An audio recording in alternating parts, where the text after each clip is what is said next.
All right, welcome into the Daily Fix as we continue live here from New Orleans as we are here for the Super Bowl. As the Chiefs, they are just a couple of days away, a few days away before a new champion is crowned. Maybe not a new champion, hopefully the same champion, and they make history, get three in a row. This is the Daily Fix every day, 12 Central Standard Time. I am Ron Hughley, and right there, and that little bitty box is the man that rightfully belongs there, the very spicy, well-seasoned Steven Serta. Say hello to the people, Steve. Hi. Yes, got him. Stopped him in his tracks right there, baby.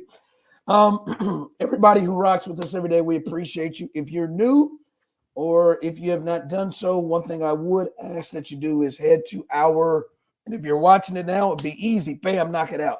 But head to our YouTube channel, Foolish Club Media. Like and subscribe. Like and subscribe on Foolish Club Media, and you'll help us continue to grow this thing. Remember, if you do not do so, you're preventing my 3 children from eating. All right, the Jimmy Butler saga is over, and Jimmy won, folks. I just got a question about how he won. We'll discuss that coming up. And what the hell happened to this guy? And maybe I'm blind, and yes, I should defer to, potentially Hall of Famers, but it is just really, really strange to me.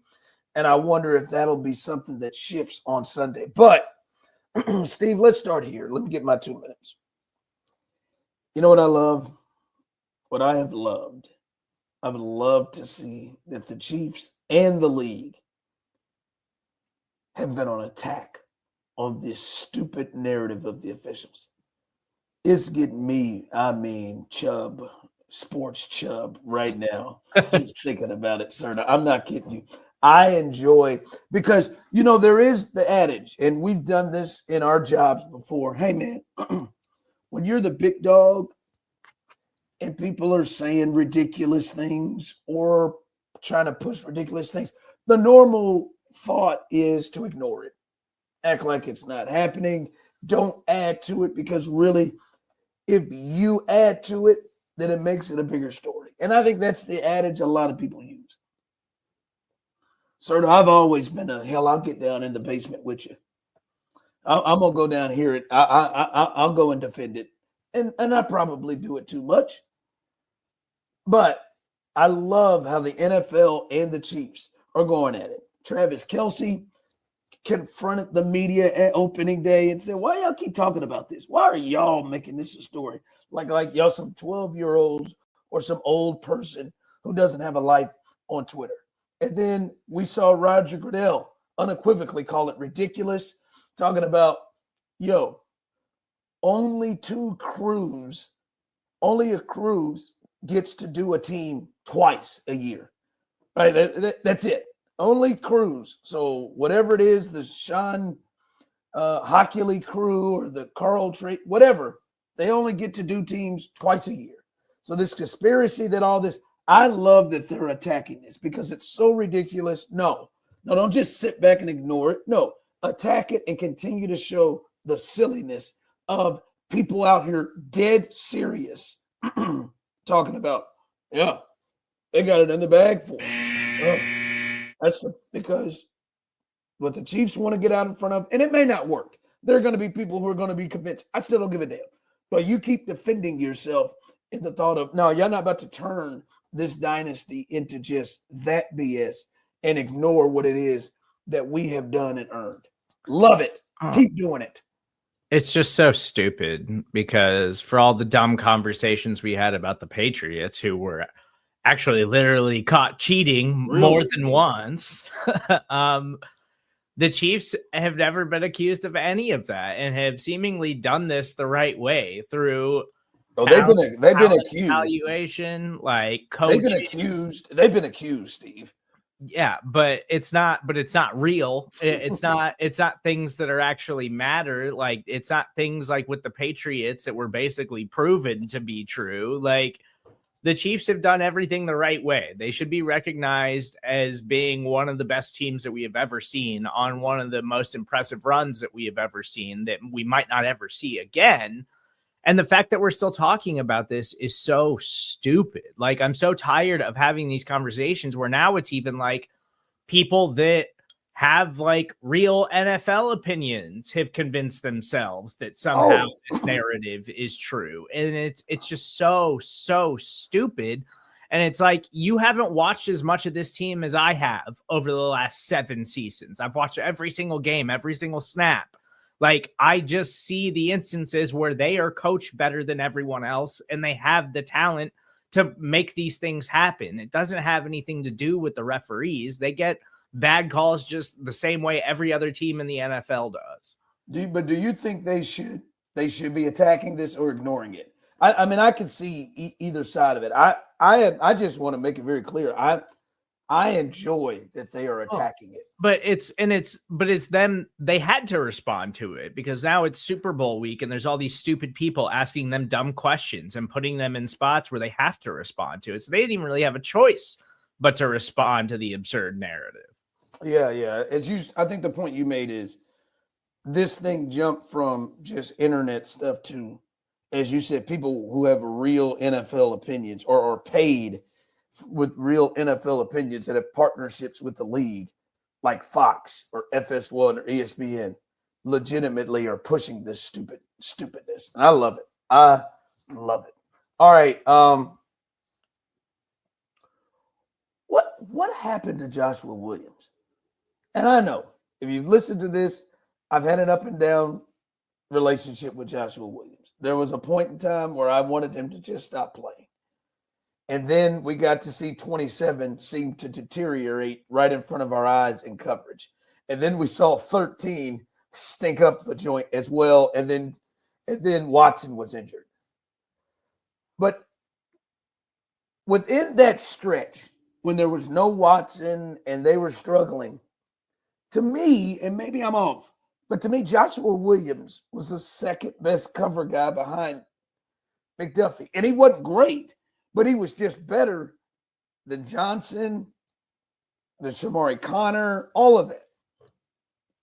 And since Watson's come back, the crazy thing to me is Joshua Williams seems to be the guy that's been the odd man out. And that is something that is hard for me to understand because by my count, he is the third best guy that they have behind McDuffie, behind Watson. But he has been relegated to special teams, sort of. Like he's a gunner. He's on field goal block, and he's not out there. I don't know if he's just practicing bad, and 13 and 27 are just killing it in practice, and they're getting practice stickers. I don't know. But I find it very, very strange that Joshua Williams has been the one that's moved to the side and the odd man out. Yeah, it doesn't really make a lot of sense because it's not even just this season. Like last season, Joshua Williams was a solid player for the Chiefs who played a significant role in their defense last year. Like him and Jalen Watson rotated a lot in the defense last year, and they were both pretty good last season. It's the only thing. Like the only thing that really makes sense to me, and it's like, and if you ask Peter Schrager this morning, I saw he tweeted out that Shamari Connor is a rising star in the Chiefs defense. A rising star in what? Which is like, you obviously haven't watched very much Chiefs defense this year because Shamari Connor has been the biggest liability in the secondary for this defense all season long. But the only thing that really makes sense to me is maybe there is some work ethic things or some communication things. Like Spags asked those guys in his secondary to do so much. And there's so much like nonverbal communication in the way that they rotate and change up coverages and give different blitz looks and things like that. It just makes me think that that's something that maybe Joshua Williams is just really struggling with. And they don't trust him out there because he's going to blow a coverage or something like that or blow an assignment. That's the only thing that makes any kind of sense to me because he's obviously the better coverage player when he's playing the role that he's supposed to be.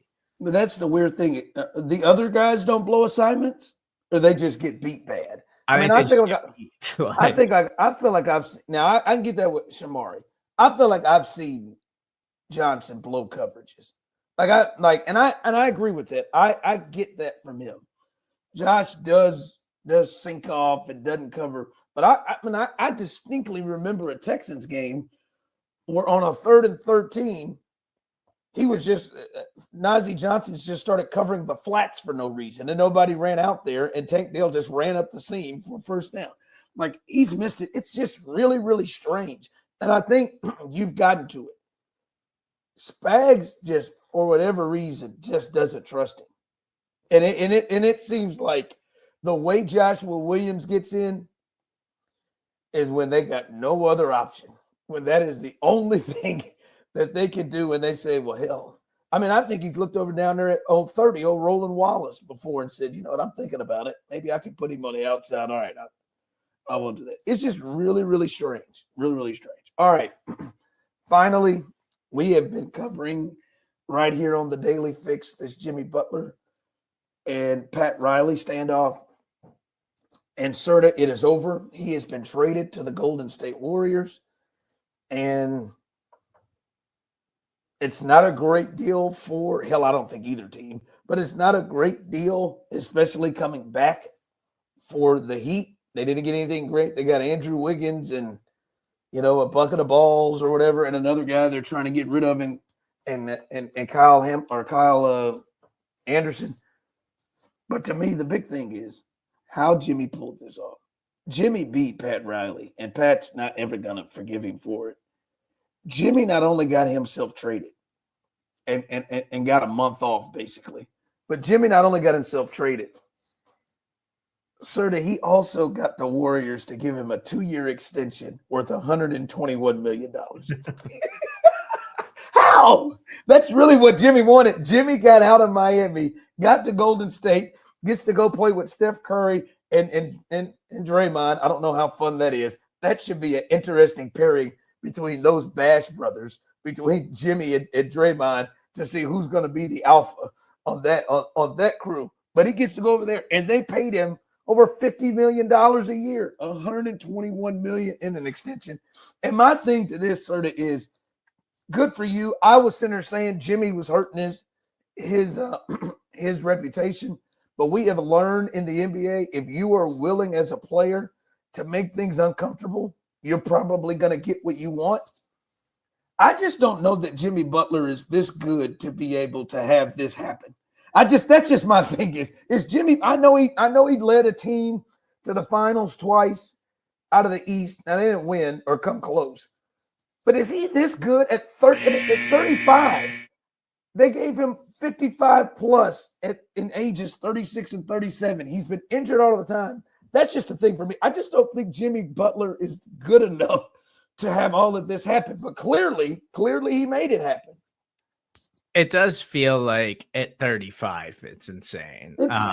Because his run to the finals with the Heat, like I think both teams, it was like, yeah, it was largely because of him and his play in critical moments in those postseasons. But also, like 35, you're assuming his best is behind him, and so it kind of feels like the Warriors just trying to cling to like, oh, we can. Yeah, what are they doing? Make one more move and see if we got one more run in us or something like that, because it doesn't really make a ton of sense for them as a franchise. Yeah, what are they doing? They have done this twice. They have paid Draymond well past his prime. Like, he's nowhere near the player he used to be. Now they're just done it with Jimmy. It's just crazy. I don't know, man. But shout out to you, Jimmy. I know Pat Riley hasn't been sleeping, and this is going to piss him off even more. Hi, Mom and Courtney.